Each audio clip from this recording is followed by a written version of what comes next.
savez ce que j'apprécie le plus dans le comics indépendant? Non?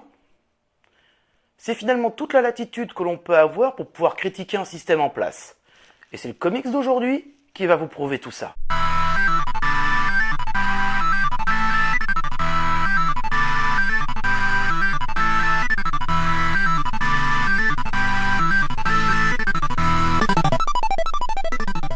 Et bonjour à tous amis lecteurs, et bienvenue dans ce numéro de One Shot. Aujourd'hui, nous allons parler de The Escapist, un petit comics sorti chez Urban Comics Indie en France, qui regroupe la bagatelle de 5 personnes autour de cet ouvrage. Nous y retrouvons entre autres Brian Vaughan, qui a bossé entre autres sur Y le dernier homme, et Saga, ainsi que Steve Rolston, qui a bossé sur Queen and Country, Philip Bond, qui a bossé sur Kill Your Boyfriend, Jason Alexander, qui a bossé sur Le Secret, et évidemment Eduardo Barreto, qui a bossé sur beaucoup de comics Star Wars. Avant de m'attaquer aux propos de The Escapist, il faut d'abord souligner que celui-ci est une libre adaptation, dirons-nous, du roman de Michael Chabon, Les extraordinaires aventures de Cavalier et Clay. Pour résumer un peu l'histoire, un jeune enfant, Maxwell Roth, finit par toucher l'héritage de son père maintenant décédé.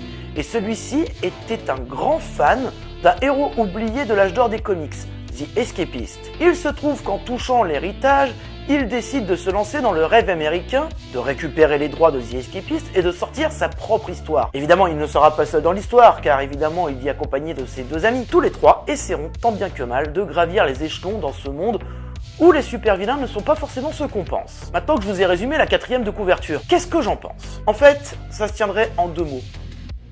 Lisez-le. The Escapist est bourré de références à tout ce qui fait l'essence même du comics américain, que ça soit chez DC, Marvel, Dark Horse, Vertigo, Wildstorm. Enfin bref, je vais pas m'amuser à faire du name dropping de tous les sens, c'est pas l'intérêt ici. J'ai trouvé ce comics extrêmement intéressant pour découvrir, voire redécouvrir, l'envers du décor du comics américain, où tout super-héros qui était tombé un peu à la trappe peut très vite revenir à la mode et attiser les convoitises. Les 3 premiers chapitres, en plus de poser l'ambiance, nous permettent de montrer ce qu'il se passe vraiment à l'ascension de The Escapist.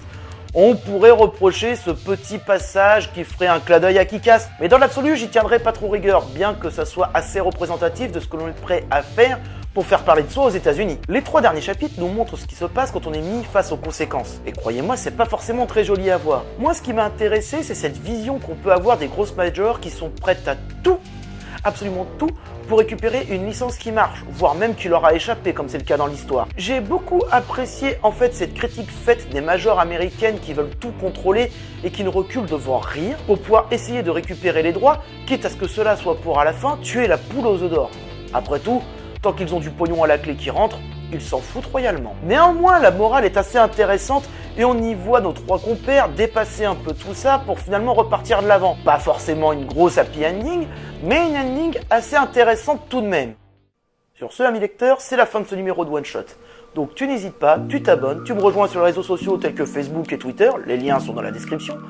N'hésitez surtout pas à activer la petite cloche dans les notifications pour rester au courant de toutes les nouvelles vidéos qui sortent.